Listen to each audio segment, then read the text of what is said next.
I want to tell you a story that have happened in the past. In the 18th century, there was something that spread across Europe and eventually made its way to America called purple fever, also known as the Black Death of childbirth.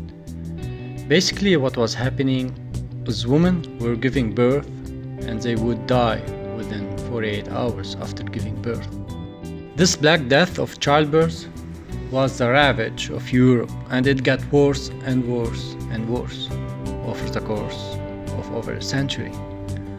In some hospitals, it was as high as 70% of women who gave birth would die as a result of giving birth. But this was the Renaissance. This was the time of empirical data and science, and we had thrown away things like tradition and mysticism. These were men of science. These were doctors.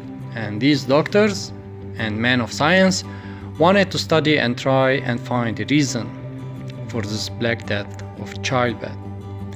And so they got to work studying, and they would study the corpses of the women who had died. And in the morning, they would conduct autopsies. And then in the afternoon, they would go and deliver babies and finish the round. And it wasn't until somewhere in the mid-1800s that Dr. Oliver Wendell Holmes, father of Supreme Court Justice Oliver Wendell Holmes, realized that all of these doctors who conducting autopsies in the morning weren't washing their hands before they deliver babies in the afternoon. And he pointed out and said, "Guys, you are the problem."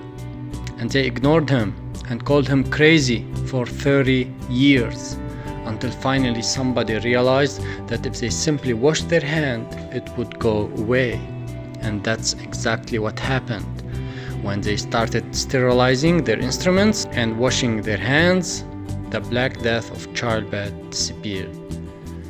My point is, the lesson here is, sometimes medical care is a problem.